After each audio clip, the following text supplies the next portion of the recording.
If today you never say good enough, tomorrow you'll always have enough. It's not the title that makes you. It's not the success that makes you. The character defines the success, defines the fame, and it starts right there. Championships aren't won in the theater or the arena. They're won in the thousands of hours in the training room, the labs, and the 5 a.m. runs, and when it's raining, when everyone else is sleeping. That's when it's won. It's how you look at something. If your name's attached to it, that you do it right, the best of your ability every single time. The heart of a champion is a light switch that's always on. It doesn't go on and off when someone's watching. It's constant. How you hold yourself in the small things of life. Build the character winning blocks of the things that we'll remember for.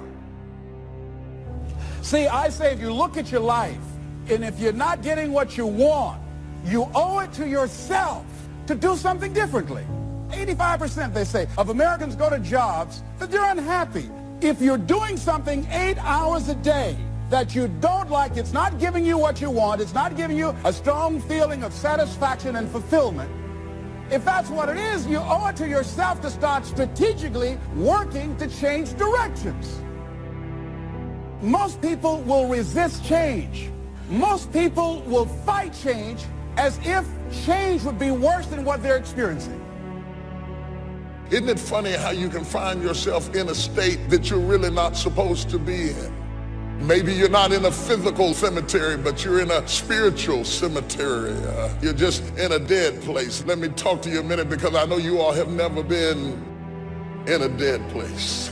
But I know what it is to be in a dead place. I know what it is to get up and get dressed and put on my clothes and drive to work and nobody know that I'm living in a dead place. I know what it is to paint a smile on my face just because I know you're looking at me and you expect me to smile and keep to myself the secret that right now I am living in a dead place. When you find yourself living in a dead place, you are so excommunicated from everybody around you that it's hard for people to reach you when you're living in a dead place. We all have people that come against us, make negative comments. Human nature is to get in there and try to straighten them out, prove to them how they're wrong. We think we have to defend ourselves. After all, that's our reputation. But the problem with this approach is as soon as you get one person straightened out, 3 more will pop up. There will always be somebody that's against you, somebody that's trying to make you look bad. If you're constantly trying to defend yourself, you'll get distracted fighting battles that you were never supposed to fight. It's easy to get baited into conflict, thinking, did you see what they said about me on social media? I'm gonna show them who they're messing with. Do you know how much energy it takes to try to pay somebody back? You are spending emotional energy that you need for your dreams, for your goals. Here's the key. Quit worrying about the chatter, the negative comments. Those are all distractions. That's the enemy trying to bait you off course so you'll waste your time and energy involved in battles that don't matter. I'm wondering if there's any brothers in here who have broken restraints, gone over the limit. People told you this is as far as you're supposed to go, but you find yourself going beyond the limit. People who love you try to tell you you're going too far, but you won't listen because you're a grown man. You can do what you want to do whenever you want to do it and go wherever you want to go. Have you ever seen independence get somebody in trouble? Too much freedom can be a dangerous thing. It's a good thing to have some discipline in your life, to set some boundaries and say, I don't go past this point. Success, guys, is a very, very lonely road, man. Along that road, you're not going to see too many friends. You're going to see your shadow most often. See, the thing is, for many people, they've tried the same path you're on, and they failed. As you walk this journey, you're going to see carcasses all over the place of people that didn't quite have it. How do you know you're on the right path? Where do you go to ensure that? So many of us, we think that Friday is when life begins. We think Friday, when we stop working, is when we can be happy. Can we turn Monday into the new Friday? You ought to wake up every single day of the week. Doesn't matter if it's Friday, doesn't matter if it's Saturday. You ought to wake up and say, devil, not today. It's Monday, and I got a vision for my life. When I retire, then I will be happy. When I can finally cease working. The only problem is, as you start to study research, what you'll discover very, very quickly is that when people retire, do you know that the death rate increases? When people retire, depression increases. What if the thing you despise is keeping you alive? Success, many will love you for it. The majority will hate you because your success makes them feel insufficient in their current endeavor, reminds them of where they could have done it but they came up short and how they didn't revisit it. The difference between a winner and a loser, the failure's there every single time. It's just the winner gets back up, does it again, and does it again until it goes his way. So now you're down that path and you're all alone. How do you know you're on the right path? How do you know what you're doing is in the right direction? Look at the small things of life. How do you do that? If you decide to take the initiative to change the current quality of your life, I say to you that you will find that the universe is on your side, that life is on your side. Now, would it be easy? No, no. Will you have some opposition? Yes. See, a lot of people won't try anything different in life because they don't want to get hurt. Let me tell you something. It's too much pain to duck. Pain is everywhere. Viktor Frankl calls it unavoidable suffering. You can't duck it. But most people spend their life not wanting to deal with the pain of rejection, the pain of being disappointed, the pain of losing, the pain of failure, the pain of not being liked, the pain. That's called life. Life is full of pain. It's everywhere. But guess what? There's no gain without pain. The first reason why people hold back in life is because they keep putting their life on the back burner. They keep waiting till later to start living the life that they were meant to live. Because we all think that we got infinite time. We all think that we've got this enormous amount of time. Well, let me tell you something. If you keep waiting to live your life, eventually it's going to pass you by. Eventually, everything that you wanted to accomplish is going to just pass you by if you never find the confidence, or never find the hope, or never find the will, or the belief that says you should try to do this.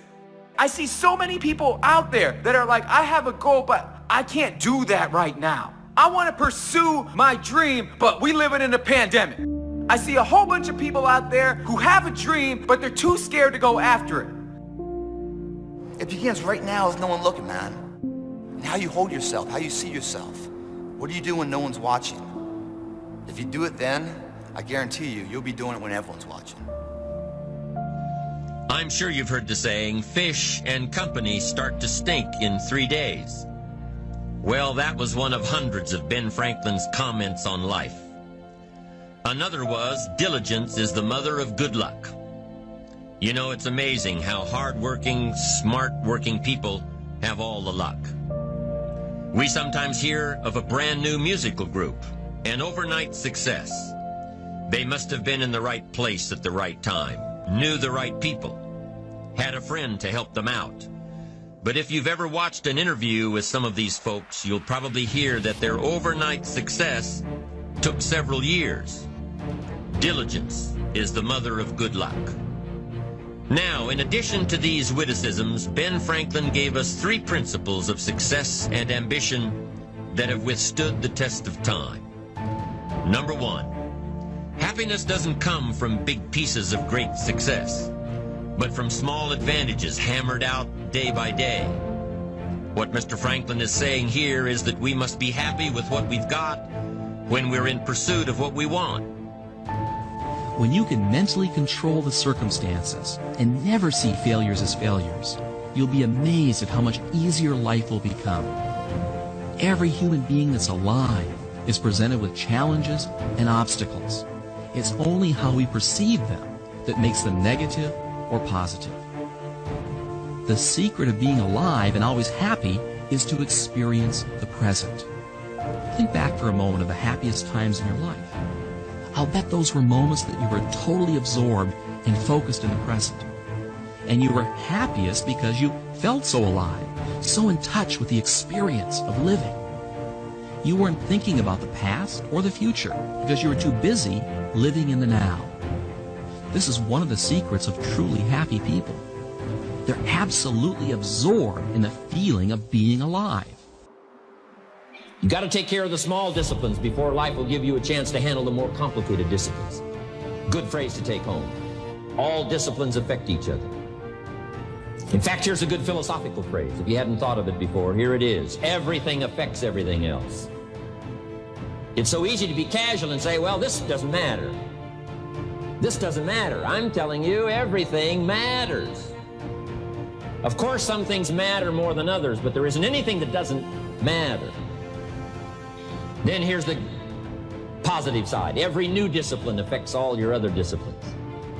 If you'll get some new things going, make some calls you've never made before, step up your activity level, step up your labor level, develop the skills from these 2 days of training here, and you'll go home and work some miracles on your days and your life and your future and your income and your business. The American economy today can be likened to a convoy in time of war. The entire economy is slowed down to protect its weakest link, just as the convoy had to go at the speed that would permit its slowest vessel to remain in formation. That's why it's so easy to make a living today. It takes no particular brains or talent to make a living and support a family today. So we have a plateau of so-called security, if that's what a person's looking for. But we do have to decide how high above this plateau we want to aim. Now let's get back to the strangest secret in the world, the story that I wanted to tell you today. Why do men with goals succeed in life and men without them fail? Well, let me tell you something which, if you really understand it, will alter your life immediately. If you understand completely what I'm going to tell you from this moment on, your life will never be the same again. You'll suddenly find that good luck just seems to be attracted to you. The things you want just seem to fall in line, and from now on you won't have the problems, the worries, the gnawing lump of anxiety that perhaps you've experienced before. Doubt, fear, well, they'll be things of the past. Here's the key to success and the key to failure. We become what we think about. Now let me say that again. We become what we think about. Key phrase, up front, the decisions are easy. Now, sometimes after we've lived a few years now, to repair our mistakes and get back on track seems like a tough job. If you've messed up your health for 10 years, I'm telling you, it takes more than 10 days to get it back. But here's the key, and it's so exciting to talk to the teenagers. Make the note, if you start early, the fortune belongs to you. If you start early. All fortunes that are available to humans, if you start early, the promise looms large and the odds are heavy in your favor.